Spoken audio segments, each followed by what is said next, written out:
Rugby's least favourite sons, Spacemen 3, have got a new single out called Hypnotized on Fire Records. They've also recently finished an extensive European tour to help promote their last album, Playing with Fire. We've been a flavour of the month for the last year type thing, but you know, we've basically been doing the same music for 7 years, so we haven't changed to become fashionable or part of some movement or something. So no, I don't think so. I think we take most of it with a pinch of salt. I mean, we get some very good press, but we get some very bad press as well. Some people really don't like the band, so I think we've always done what we've wanted to do regardless of the press. I think people tend to be really sort of nosy about your personal life and stuff, you know, if you're in the public eye, so I mean, it's obviously a disadvantage, but it hasn't really affected us too much, so. Well, do you like having to explain what, not necessarily what the music's about, but do you like having to explain about yourselves then, or do you find it a pain? It's a pain. Yeah. Yeah, it's not always relevant to the music either. I think there's certain facts about our background that people bring up that's irrelevant to the music.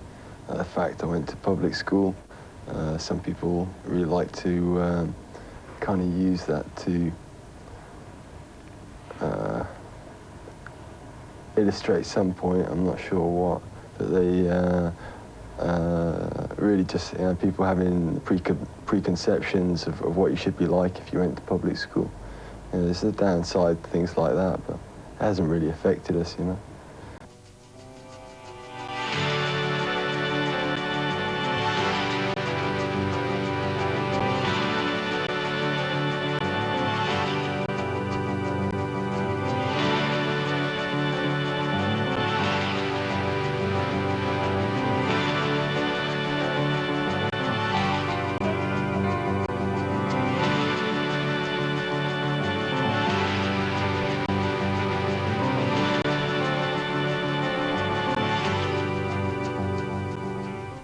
Well, me and Jace, we both met to form the band at art college.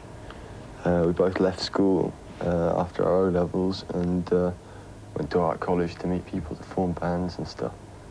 And basically, you know, there wasn't many people to form bands with, but we met each other type thing. Went from there. Is it right that you were doing a estate agency? Yeah, I worked as a estate agent for a year as well. Yeah, we've all done some pretty strange jobs filling in, you know, meanwhile, just to make enough money for equipment and stuff early on. And then when we started doing gigs, they used to cost us to do them. What's the worst that anybody's ever said about Spacemen 3 that you can remember? The Emily and Hughes one. Someone played our first album at, they played it the first time at 45 and they said it sounded quite good. They said it had Emily and Hughes doing the vocals. People who try to slag the band usually end up being the funny reviews. Yeah, they're usually the good ones. You know, often they say all the right things, you know, because what they think is an absolute insult to us is like, that's what we're trying to do, you know. Is there anything that you're really, really proud of about the band? Everything, you know. I think I'm really proud that Mudhoney and Elvis Costello have picked one of our songs to you know, play live and stuff. I'm just really, you know, I think we're doing the music we set out to do, and I think we do it really well. I don't think we about it. I think we do a really good job, so I'm well happy with it, you know. I think we've always produced ourselves, and you know, we've always concentrated on writing our own material, and you know, we've obviously learned by our own mistakes, but it's really been worth it. We've really enjoyed it. You know? I think, you know, your question, would we change anything? I think if we had to, you know, if we had to give them the chance, I think we'd do it the same again. You know, we had a good time doing it.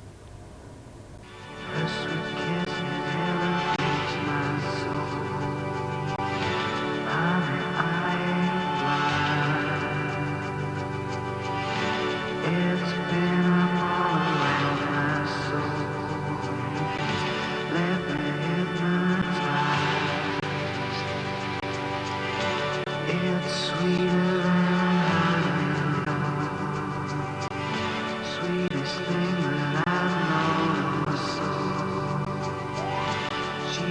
The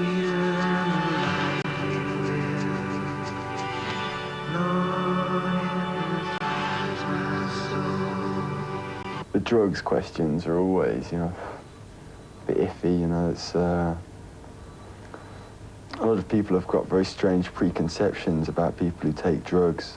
I mean, these people I'm talking about have never even taken drugs, and yet they have very strong ideas about what people who take drugs, what they do, and how they live their lives and stuff like that. So it's I'm not sure it's ever done us any good talking about drugs, but we've always been honest about it. And I think there's a lot of bands who have found different drugs to be quite a large inspiration who don't actually admit to it.